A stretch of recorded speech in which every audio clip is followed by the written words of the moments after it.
बुद्ध की शिक्षाएं अक्सर मन की शांति और नियंत्रण के बारे में गहराई से अंतर्दृष्टि देती है। यहाँ एक कहानी है जो इस विषय पर रोशनी डालती है। डस्ट एंडर कहानी। अशांत मन। प्राचीन समय की बात है। बुद्ध अपने शिष्यों के साथ एक गांव में प्रवास कर रहे थे।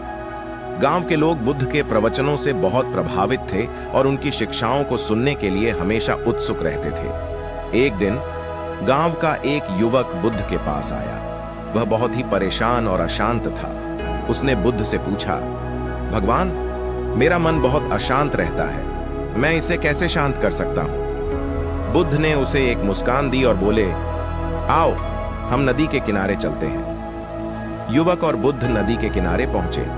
वहां एक पेड़ के नीचे बैठकर बुद्ध ने उसे एक बर्तन में पानी भरकर लाने के लिए कहा। युवक बर्तन में पानी भरकर लाया।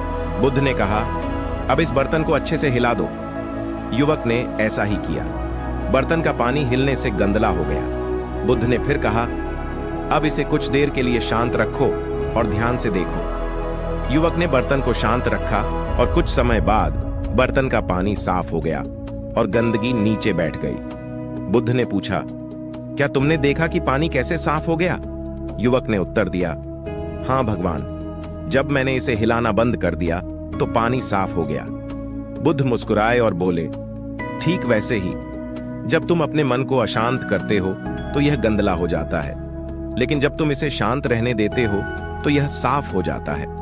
मन को शांत रखने के लिए ध्यान और संयम की आवश्यकता होती है। युवक ने पूछा, लेकिन भगवान, जब मेरे मन में विचार आते हैं तो मैं उन्हें कैसे रोकूं?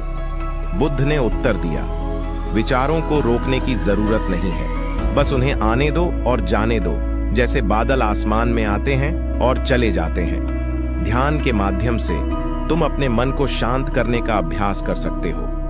जब तुम ध्यान में बैठते हो तो अपने श्वास पर ध्यान केंद्रित करो।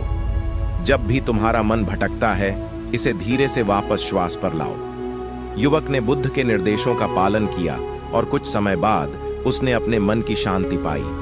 उसने अनुभव किया कि वास्तव में मन को नियंत्रित करना कठिन नहीं था, बस उसे सही दिशा और धैर्य की आवश्यकता थी।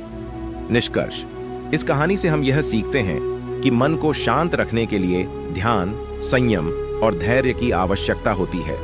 बुद्ध की शिक्षाएं हमें सिखाती हैं कि अशांत मन को शांत करने के लिए हमें विचारों को आने और जाने देना चाहिए और अपने श्वास पर ध्यान केंद्रित करना चाहिए। यह प्रक्रिया धीरे धीरे हमें मानसिक शांति और संतुलन प्रदान करती है। यह हमें सिखाती है कि कैसे ध्यान और धैर्य के माध्यम से हम अपने अशांत मन को शांत कर सकते हैं और जीवन में शांति और संतुलन पा सकते हैं।